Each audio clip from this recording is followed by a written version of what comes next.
So a very good afternoon to all those who have joined us for this session. I am Sneha Rajawat and I welcome you all on the behalf of Journalism Society MITS. I would like to introduce our esteemed guest for the session, Mrs. Rajni Agrawal ma'am, जो कि एक gynaec cancer expert है and she is currently practicing in BIMR Hospitals Gwalior. A very good afternoon ma'am and welcome to the session. Thank you. Thank you so much. Ma'am, it's our pleasure. How are you ma'am?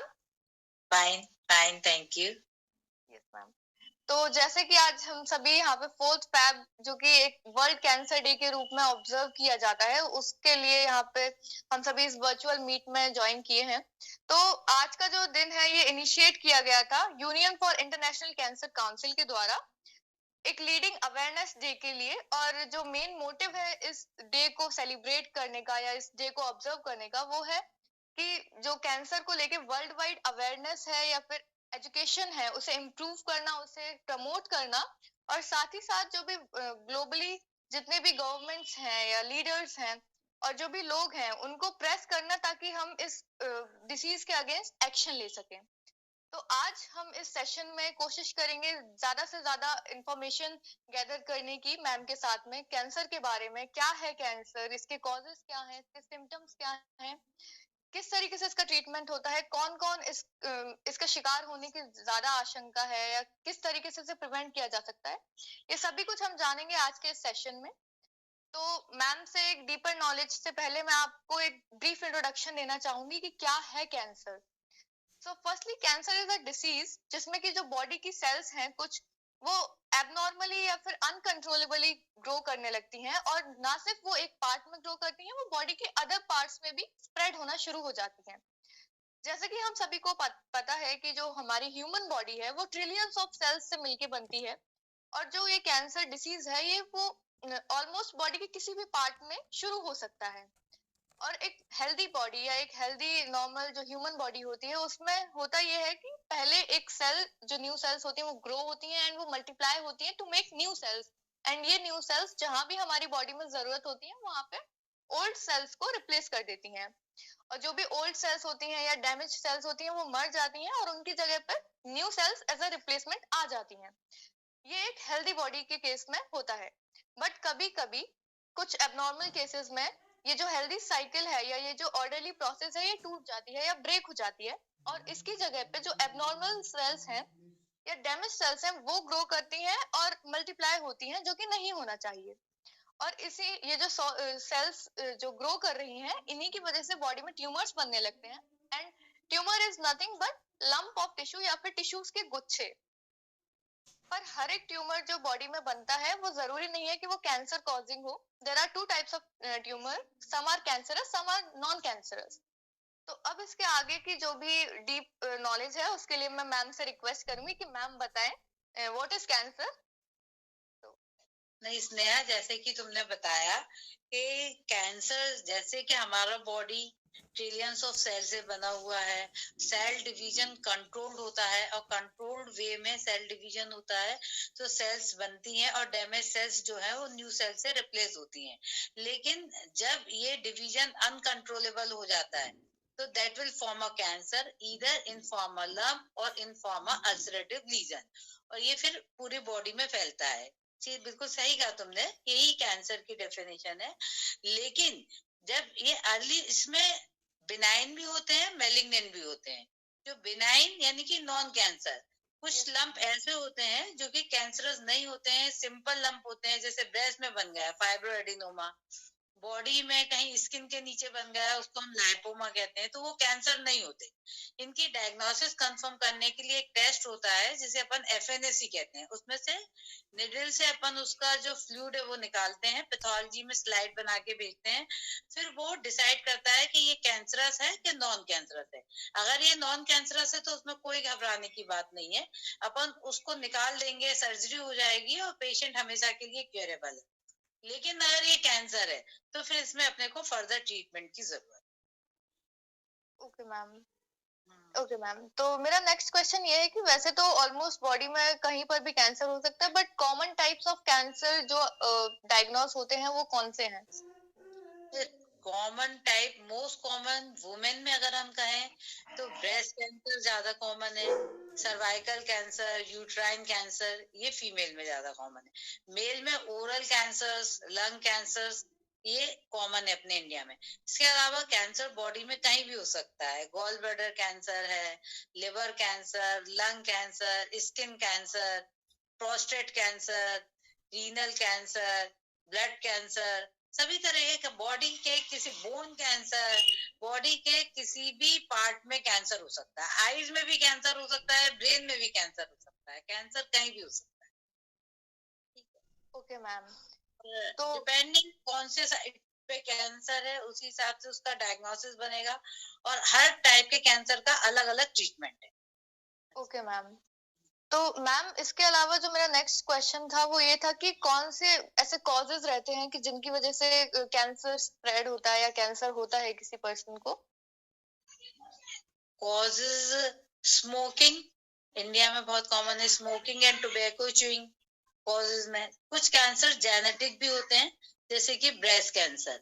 इसके लिए 2 jeans हैं। जैसे हमारी जो human body में 23 pairs of chromosome है, biology की आपको नॉलेज हो तो 23 पेयर्स ऑफ क्रोमोसोम में कुछ क्रोमोसोम के साइट्स ऐसे होते हैं जहाँ कुछ जीन्स होते हैं जिनमें म्यूटेशन हो जाता है, और वो जीन्स कैंसर का कॉज बनते हैं। जैसे ब्रेस्ट कैंसर में जैसे हमें जिन्हें बोलते हैं BRCA1 BRCA2, अगर ये है जेनेटिक कोड तो ब्रेस्ट कैंसर में अगर मदर को है तो डॉटर को कैंसर होने के चांसेस हैं।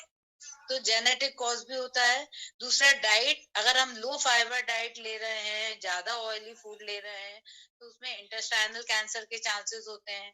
या एक्सेसिव सन एक्सपोजर, नॉर्मल एक लिमिट तक हमें धूप चाहिए होती है क्योंकि विटामिन डी उससे फॉर्म होता है, लेकिन जब एक्सेसिव सन एक्सपोजर है या exposure to other type of radiation है तो ये स्किन कैंसर कॉज करते हैं। जैसे जो लोग रेडिएशन में काम करते हैं या कैंसर वाले ही जो लोग रेडियोथेरेपी डिपार्टमेंट में काम कर रहे हैं, या जो एक्सरे टेक्नीशियंस हैं जो कि एक्सरे लेते हैं पेशेंट्स के, जो हम लोग जैसे फ्रैक्चर के लिए एक्सरे गए, लंग कैंसर है या जनरली एक्सरे चेस्ट कराने गए, तो उनको भी रेडिएशन एक्सपोजर होता है।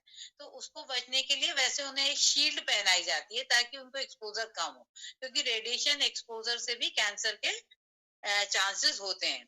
फिर अल्कोहल इंटेक, जो लोग ज्यादा अल्कोहल या वाइन लेते हैं उनमें लिवर कैंसर का खतरा होता है। इसके अलावा कुछ वायरल इन्फेक्शंस भी हैं जो कि कैंसर करते हैं, जैसे कि सर्वाइकल कैंसर, बच्चेदानी का जो कैंसर होता है वो कुछ वायरल इन्फेक्शन है, जैसे ह्यूमन पेपिलोमा वायरस हम बोलते हैं। अगर वो इन्फेक्शन होता है तो उससे बच्चेदानी के कैंसर की संभावना रहती है। से लिवर में अपन हेपेटाइटिस बी वायरस एक इन्फेक्शन है जिसमें कि जो लिवर में कैंसर कर सकता है, 100% नहीं पर चांसेस है कि वो कर सकता है। Okay ma'am. तो मैम इसी से जुड़ता हुआ एक नेक्स्ट क्वेश्चन ये है कि मैम ऐसे कौन से लोग हैं या ऐसे कौन से ग्रुप्स हैं जो कि ज्यादा प्रोन है, ज्यादा जिन्हें कैंसर होने की आशंका है? देखो, cancer can affect at any age, paediatric to paediatric age group में किसी को भी कैंसर हो सकता है, लेकिन कैंसर के रिस्क एज के साथ साथ कैंसर का रिस्क बढ़ता जाता है। दूसरी बात, जो भी पर्सन जो हाई रिस्क फैक्टर के साथ हैं, जो टोबैको च्यूइंग है, जो स्मोकर्स हैं, या जो जेनेटिक जेनाइटल हाइजीन मेंटेन नहीं कर पा रहे हैं, अर्ली मैरिज है या मल्टीपल सेक्स पार्टनर है तो उसमें जेनाइटल कैंसर के चांसेस ज्यादा हैं, या यूरिनरी इन्फेक्शन का प्रॉपर ट्रीटमेंट नहीं ले रहे, लॉन्ग स्टैंडिंग यूरिनरी इन्फेक्शन है तो उसमें किडनी कैंसर के चांसेस भी होते हैं लंबे टाइम तक अगर इन्फेक्शन रहेगा तो। और अल्कोहल इंटेक में लिवर कैंसर है, वायरल इन्फेक्शन है तो उसमें जेनाइटल कैंसर, रेडिएशन एक्सपोजर अगर लंबे टाइम तक है, या जो एक्सरे टेक्नीशियन है उनको अपना चेकअप कराते रहना चाहिए स्किन कैंसर के लिए, कि कहीं भी बहुत दिन तक स्किन में रैश है या स्किन में कोई अल्सर है और अगर वो ठीक नहीं हो रहा तो they should go for FNAC या साइटोलॉजी टेस्ट कि कहीं ये स्किन कैंसर तो। Okay ma'am. मैम ऐसे कौन से प्राइमरी सिम्टम्स हैं जो कि जिनके लिए लोगों को पता होना चाहिए कि अगर ऐसे सिम्टम्स को अपनी बॉडी में ऑब्जर्व करें तो उन्हें एक ऑन्कोलॉजिस्ट या फिर टेस्ट को प्रेफर करना चाहिए? Yes ma'am. तो देयर आर सम, हम कहते हैं वार्निंग साइंस, कैंसर यस के मैम। कुछ वार्निंग साइंस और सिम्टम्स होते हैं जिनको कि हमें बहुत ध्यान से देखना है। जैसे कि कोई अल्सर्स है कहीं पे भी बॉडी में और बहुत लंबे टाइम से और वो हील नहीं हो रहा, जैसे टंग में अल्सर है या चीक में है या पैलेट में है और बहुत लंबे टाइम से नहीं नहीं हील हो रहा, तो वो ओरल कैंसर का कॉज हो सकता है। जो लोग बहुत टोबैको च्यूइंग करते हैं तो उनमें व्हाइट पैचेस हो जाते हैं टंग पे, जिन्हें ल्यूकोप्लेकिया कहते हैं। ल्यूकोप्लेकिया कैंसर नहीं है, लेकिन ल्यूकोप्लेकिया एक प्री मैलिग्नेंट कंडीशन है, कैंसर के पहले की स्टेज। तो अगर किसी को है तो वो एक ऑन्कोलॉजिस्ट से, ऑन्को सर्जन से कंसल्ट करे। या लॉन्ग स्टैंडिंग स्किन पे अल्सर है जो नहीं हील हो रहा, या किसी को ब्रेस्ट में निपल पे अल्सर है काफी लंबे टाइम से नहीं हील हो रहा, तो they should go for the test. दूसरा, कहीं भी बॉडी में स्वेलिंग है, नेक में स्वेलिंग है तो थायराइड कैंसर हो सकता है, ब्रेस्ट में स्वेलिंग है तो ब्रेस्ट कैंसर हो सकता है, एब्डोमेन में स्वेलिंग है तो ओवरी का कैंसर हो सकता है, स्टमक का कैंसर हो सकता है, या कहीं जॉइंट के आसपास स्वेलिंग है और बहुत लंबे टाइम से है तो वो बोन कैंसर का एक सिम्टम हो सकता है। तो इसके अलावा अगर किसी को जैसे कि वॉइस में चेंज है, हॉर्सनेस ऑफ वॉइस है, या थ्रोट में इरिटेशन है बहुत दिनों से और वो नहीं ठीक हो रहा, अपन दिखा चुके हैं फिजिशियन को, तो फिर वो मे बी के थ्रोट कैंसर है। जो अपना वॉइस पाइप होता है, लैरिंग्स जैसे बोलते हैं, यस हिंदी मैम। में स्वर यंत्र बोलते हैं, तो उसमें भी कैंसर होगा तो आपकी वॉइस क्लियर नहीं आएगी। अगर कहीं से ब्लीडिंग हो रही है, स्पूटम में ब्लीडिंग है तो लंग कैंसर हो सकता है, स्टूल में ब्लड है तो लार्ज इंटेस्टाइन या रेक्टम का कैंसर हो सकता है, यूरिन में ब्लड आ रहा है तो हो सकता है किडनी कैंसर हो, वॉमिटिंग में ब्लड है तो ईसोफेगस, ऐसे तरह तरह के कहीं से कुछ भी अगर एबनॉर्मल ब्लीडिंग हो रही है, जैसे मेंस्ट्रुअल एबनॉर्मलिटी है, या फीमेल में मेंसेस बंद हो गए 50 के बाद, मीनोपॉज हो यस गया, मैम, मेनोपॉज। हाँ मेनोपॉज के बाद अगर फिर से ब्लीडिंग चालू हो रही है तो वो यूट्राइन कैंसर का कॉज हो सकता है, या सेक्सुअल इंटरकोर्स के बाद ब्लीडिंग है तो वो यूट्राइन कैंसर का एक सिम्टम हो सकता है। अगर अपने ब्लैडर और बाउल की जो नॉर्मल हैबिट है कि कॉन्स्टिपेशन है वो ठीक ही नहीं हो रहा है, या डायरिया है आपने ट्रीटमेंट कर लिया ठीक नहीं हो रहा, या यूरिन आप करने जा रहे हो लेकिन यूरिन पास करने में आपको डिफिकल्टी हो रही है, तो ये भी एक, यूरिन पास करने में डिफिकल्टी है तो यूरिनरी ब्लैडर का कैंसर हो सकता है। ब्लैडर बाउल की हैबिट्स अगर एबनॉर्मल है तो हो सकता है इंटेस्टाइन में कहीं कैंसर बन रहा हो, या खाना निगलने में अगर आपको दिक्कत है तो ईसोफेगस का कैंसर, या आप खाना खा रहे हैं और वोमिटिंग हो रही है तो स्टमक का कैंसर, या आपका अनएक्सप्लेन वेट लॉस कि आपको समझ ही नहीं आ रहा है लेकिन वेट कम होता जा रहा है, तो भी अपने को टेस्ट कराना चाहिए कि बॉडी में कहीं कैंसर तो नहीं है, ब्लड कैंसर तो नहीं है, तो ब्लड एग्जामिनेशन ये सब करा। ओके यही मैम। सारे जो वार्निंग साइन या सिम्टम हम कह सकते हैं, ये सारे कैंसर के वार्निंग साइंस या सिम्टम है, इनको हमें बहुत ध्यान से देखना है।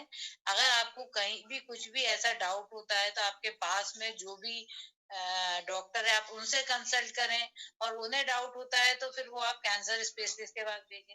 या हमारा जो BIMR हॉस्पिटल है, अभी तो अभी हमारे BIMR हॉस्पिटल में 10th तक हम लोग बिल्कुल फ्री OPD चला रहे हैं, सारे यस टेस्ट भी मैम। डिस्काउंट रेट पे हैं, तो कोई चार्ज नहीं लगेगा, तो कोई भी ऐसे एग्जामिन कराने आ सकता है अगर उसको इनमें से कोई भी ऐसे चेंजेस लगते हैं। Okay ma'am. मैम इसके अलावा कि जो अब हमने एक डायग्नोसिस के लिए क्या प्राइमरी सिम्टम्स होते हैं वो जान लिए, तो मैम उसके बाद में अगर हम ट्रीटमेंट पे आए तो मैम क्या ट्रीटमेंट के स्टेजेस रहते हैं, किस तरीके से ट्रीटमेंट की जो जनरल थेरेपीज हैं, ऑल्दो कि हर एक जो कैंसर है उसकी अलग ट्रीटमेंट रहती है, बट फिर भी जो जनरल जो थेरेपीज रहती हैं कहाँ तक इफेक्टिव है? लाइक कुछ एक ये भी बोला जाता है कि अगर आपको एक बार कैंसर हो जाता है तो वो पूरी तरीके से क्यूरेबल नहीं है या फिर वो फिर से आ जाता है, तो ये सारी जो चीजें हैं, ये मैम ट्रीटमेंट कहाँ तक इफेक्टिव है, क्या क्या ट्रीटमेंट थेरेपीज अवेलेबल हैं कैंसर के ट्रीटमेंट के लिए? कैंसर में ट्रीटमेंट डिपेंड्स करता है स्टेज पर कि आपके पास पेशेंट कौन से स्टेज में आया है, या तभी हम आपको सारे वार्निंग सिम्टम, साइन, कॉजेस बताए कि आप अपने डिसीज को जल्दी से जल्दी पहचाने। और आप जितने अर्ली स्टेज में डॉक्टर से कंसल्ट करेंगे, अपने ऑन्कोलॉजिस्ट से कंसल्ट करेंगे, आपकी क्योर रेट उतनी ही अच्छी है। अगर आप अर्ली स्टेज 1 में, तो ये ऑलमोस्ट 95 to 100% क्योरेबल है। फिर कुछ कुछ कैंसर ऐसे हैं, जैसे ब्रेस्ट कैंसर है, सर्वाइकल कैंसर है, इनकी क्योर बहुत अच्छी है, डिपेंडिंग कि आप कितने अर्ली स्टेज में डॉक्टर के पास पहुंचते हैं। तो कैंसर के स्टेजेस होते हैं, जैसे 0 स्टेज, यानी कि कोई कैंसर नहीं है, लेकिन आपने एक पैप स्मेयर टेस्ट कराया है, या आपने कहीं कोई लंप है वहां से एक एफएनएसी कराई है, और उसमें कुछ एबनॉर्मल सेल्स हैं, जिसको अपन बोलते हैं ना कार्सिनोमा इन सीटू, यानी कि प्री मेलिग्नेंट कंडीशन है। तो उसमें अगर कुछ ऐसा डाउटफुल आया है, तो आप तुरंत ही अगर एक्साइजेबल है, सर्जरी लायक है, तो आप उसकी सर्जरी कराएं, सिकाई लायक है तो सिकाई कराएं। तो बहुत अर्ली स्टेज में अगर अपन ट्रीटमेंट कराएंगे, तो ये पूरी तरह 100% क्यूरेबल है। फर्स्ट स्टेज में कैंसर छोटा है और एक लिमिटेड एरिया में है, तो भी क्योर रेट अच्छी है। सेकंड स्टेज में थोड़ा लार्जर एरिया से स्टेज वाइज है। अगर स्टेज 4 में पेशेंट आ रहा है, तो वो मतलब कि वहां उस एरिया से भी बहुत डिस्टेंट मेटास्टेसिस हो गई है, यानी कि यूट्राइन कैंसर है लेकिन लंग में फैल गया है, ब्रेस्ट कैंसर है लिवर में फैल गया है। तो फोर्थ स्टेज में आपके पास बहुत ज्यादा ऑप्शन नहीं बचते हैं, और क्योर रेट भी उतनी अच्छी नहीं। जो इसके ट्रीटमेंट है, जैसे अपन सर्जरी सबसे अच्छा है। अगर किसी को कैंसर है, ऑपरेशन अगर उस पार्ट का हो जाए, तो वो सबसे अच्छी बात है। अगर स्टेज 2nd या 3rd स्टेज में पहुंच गया और सर्जरी लाइक पेशेंट नहीं है, तो फिर अपने को रेडियोथेरेपी, और रेडियोथेरेपी से भी आप आगे निकल गए तो फिर कीमोथेरेपी। कीमोथेरेपी में अपन ड्रिप से, इंजेक्शनों से पेशेंट को कैंसर की दवाइयां दी जाती हैं। ये सारे ट्रीटमेंट ऑप्शंस हैं। ओके मैम, तो जितनी जल्दी जो भी वार्निंग साइंस है अगर आपकी बॉडी में है, तो जल्दी से जल्दी जो स्पेशलिस्ट है उनसे कंसल्ट किया जाए। Okay ma'am. तो आजकल स्क्रीनिंग टेस्ट भी होते हैं कैंसर्स के लिए, जैसे कि 35+ अगर फीमेल है, तो वो अपना स्क्रीनिंग टेस्ट में पेप स्मेयर करवाते रहे, एवरी 6 मंथ करा लें। अगर उसमें कुछ डाउट आता है तो एवरी 6 मंथ रिपीट कराएं। अगर पेप नॉर्मल है तो आप ईयरली दिखा लीजिए। तो वो एक सस्ता सा टेस्ट है, लेकिन उसमें कैंसर के बनने के बहुत पहले ही अपने को पता चल जाता है कि ये कैंसर हो रहा है। तो अगर ऐसा कुछ है तो फिर अपन उसको टाइमली ट्रीट कर सकते हैं। Yes ma'am. मैम, इसके अलावा लाइक ट्रीटमेंट हो गया, तो क्या ऐसी चीजें हैं जो की जा सकती हैं कैंसर को एक प्रिवेंटिव मेजर के तौर पे, जो हम कर सकते हैं जिससे थोड़ा सा रिस्क कम हो कैंसर का? ऑल्दो हो तो किसी को भी सकता है, बट फिर भी। सही बात है, वो तो टेबल के उस तरफ वाले को भी हो सकता है, इस तरफ वाले को भी हो सकता है, किसी को भी हो सकता है। रिस्क तो ये जो इसके कॉजेज है हम उनको अवॉइड करें, हेल्दी लाइफ स्टाइल अचीव करें, अर्ली मैरिज ना हो, जो चाइल्ड बर्थ में कम से कम 3 इयर्स का गैप हो, मल्टीपल सेक्स पार्टनर नहीं हो, अल्कोहल यूज ना करें, स्मोकिंग ना करें, टोबैको च्यूइंग ना करें, डाइट में हम हाई फाइबर डाइट लें, ये सारे हैं। और बाकी जो लोग, जैसे कैंसर में एक बहुत बड़ी कुछ कुछ मिथ है कैंसर के, क्योंकि लोग सोचते हैं कैंसर मतलब एंड ऑफ लाइफ, अब कुछ हो ही नहीं सकता, अब कैंसर है। कई पेशेंट हमारे पास ऐसे आते हैं कि कैंसर है तो मतलब खत्म। और जो लोग थोड़े से मिडिल क्लास है, जैसे गवर्नमेंट की आजकल इतनी अच्छी पॉलिसीज है, आयुष्मान भारत योजना, जिसमें कैंसर का पूरा 5 लाख तक का ट्रीटमेंट फ्री है। हमारे बिरला हॉस्पिटल में भी सारे कैंसर के पेशेंट जिनके पास आयुष्मान कार्ड है, सब फ्री ट्रीटमेंट हो रहा है। लेकिन पेशेंट या जनरल पब्लिक उस बारे में अवेयर नहीं है, कि हम वो ये सोच के घर ही बैठे रहते हैं कैंसर है तो मतलब अब खत्म, अब क्या इलाज कराएं, छोड़ो, बचना तो है नहीं। जबकि ऐसा नहीं है, कैंसर इंडिया में तो कम से कम 40 टू, मतलब अगर अर्ली स्टेज में है तो 70-80% क्योरेबल है, और लेट स्टेज भी आता है तो भी 40% पेशेंट तो क्योर होते ही हैं कैंसर के। दूसरा कि एक पेशेंट बायोप्सी से डरता है, हम कहेंगे सुई की जांच होनी है, टुकड़े की जांच होनी है, तो वो भागते हैं। उनको ऐसा लगता है अगर कैंसर में सुई लगा दी तो ये तो फैलेगा ही फैलेगा, जबकि वो गलत है। जब तक बायोप्सी नहीं होगी तब तक हमें ये पता ही नहीं चलेगा कि कैंसर की स्टेज क्या है, कौन से टाइप का कैंसर है। कैंसर के भी अलग अलग वैरायटी होती है, कितना फैला हुआ कैंसर है। तो जब तक हमें ये पता ही नहीं चलेगा तो उसका ट्रीटमेंट नहीं हो पाएगा। तो पेशेंट उस चीज से ना डरे। तो और कैंसर के नाम से लोगों को कैंसर मतलब ट्रीटमेंट में बहुत पेन होगा, जबकि ऐसा नहीं है। इलाज में दर्द नहीं है, जब कैंसर बहुत फैल जाता है, 4th स्टेज में हो जाता है, तभी पेन। बस बाकी तो यही है कि अगर अपन को पता चल गया, अपन प्रॉपर टाइम पे ट्रीटमेंट कराएं। जो और कैंसर का जो ट्रीटमेंट है, ऐसे एक डॉक्टर डिसाइड नहीं करता, एक ट्यूमर बोर्ड होता है जिसमें ऑन सर्जरी वाला डॉक्टर, रेडिएशन वाले, कीमोथेरेपी वाले सारे लोग मिलके एक पेशेंट का ट्रीटमेंट की मॉडलिटी डिसाइड होती है, तो उसको क्या ट्रीटमेंट देना है, तभी पेशेंट को वो ट्रीटमेंट दिया जाता है। तो और कैंसर की सर्जरी भी छोटी सर्जरी नहीं है, प्रॉपर लंबा 2-2 3-3 घंटे की सर्जरी होती है, तो काफी अच्छे से होता है, बशर्ते कि पेशेंट टाइम पर आए। Yes ma'am. तो अभी के लिए तो जो हम लोगों ने इस पूरे सेशन के बाद में सीखा वो यही कि पहले तो अपनी लाइफस्टाइल को जितना ज्यादा हेल्दी लाइफस्टाइल की तरफ जा सके उतना ज्यादा जाइए। अल्कोहल को अवॉइड कीजिए, टोबैको प्रोडक्ट्स को अवॉइड कीजिए। अपनी जो लाइफस्टाइल है उसमें थोड़ा सा एक्सरसाइज और हेल्दी डाइट को इंक्लूड किया जाए। एंड उसके बाद भी अगर कुछ आपकी बॉडी में ऐसे एबनॉर्मल साइंस दिखाई दे रहे हैं जो कि कैंसर में मैम ने बताए, कैंसर के एक वार्निंग साइंस हो सकते हैं, तो उनको अवॉइड ना करें और जितनी जल्दी हो सके अपने एक स्पेशलिस्ट से या एक डॉक्टर से कंसल्ट करें। और उसके बाद में भी अगर आप डायग्नोस होते हैं कैंसर के साथ में, तो उससे डरने की जरूरत नहीं है। आज के टाइम में टेक्नोलॉजी बहुत एडवांस्ड है, हमारे डॉक्टर्स बहुत काबिल हैं और डेफिनेटली कुछ ना कुछ तो हो ही सकता है। और बाकी मैम जो भी डाउट्स हैं वो हम कल के सेशन में एड्रेस करेंगे। ओके, तो thank you very much ma'am for your precious time.